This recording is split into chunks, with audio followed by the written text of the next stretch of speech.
Hello. I only did 4 exercises to grow my legs from this to this in just 2 years.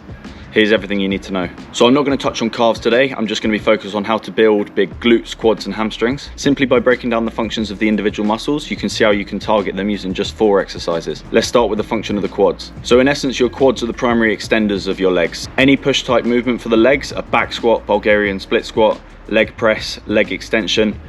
Notice in all of these movements, your knees are moving from bent to straight, and it's your quads that are primarily responsible for this. As a beginner, it might be useful to think of them as the triceps of the legs. In the same way the triceps extend the arms, your quads are what's extending your legs at the knee. The hamstrings are therefore the antagonist to this muscle, as they are on the opposite side of the leg and perform the opposite function of the quads. They're primarily responsible for bending your legs like in a hamstring curl, and they're also responsible for hinging at the hip type movements like a Romanian deadlift. Your glutes are supplementary for multiple movements when you're hinging at the hips. So for example, in a back squat, the more you hinge at the hips, the more you're going to be involving your glutes.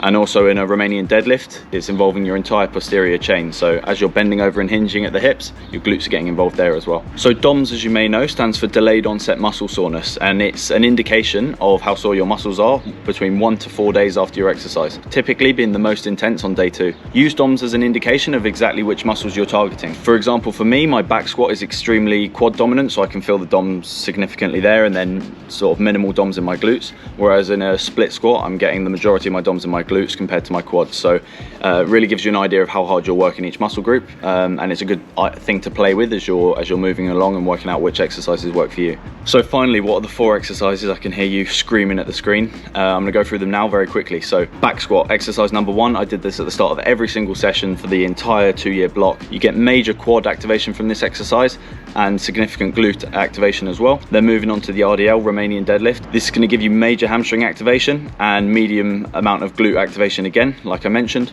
And honestly, 70 to 80% of the results come from these 2 exercises alone. However, just to finish off the legs with slightly different movement patterns, we would then go into exercise 3 of leg extensions, which is obviously major quad activation again, with a slightly different movement arc because the focus is on bending at the knee as opposed to hinging at the hips and bending at the knee.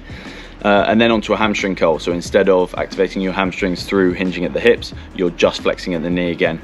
So a slightly different movement arc. And those 4 exercises are going to absolutely destroy your legs in a good way. So for me, progressively overloading these 4 exercises, training about 1 to 1.5 times a week, allowed me to build my back squat from 80 kilograms for 8 all the way up to 140 kilograms for 8 in a 2-year period. And my RDL, when I started, went from 70 kilos for 8 all the way up to 120 kilos for 8. Now I hope you can use a lot of that information when you go away and train legs, and please don't shy away from the difficult exercises like the back squat and the RDL, because they're the ones that are going to give you, like I said, 70 to 80% of the results.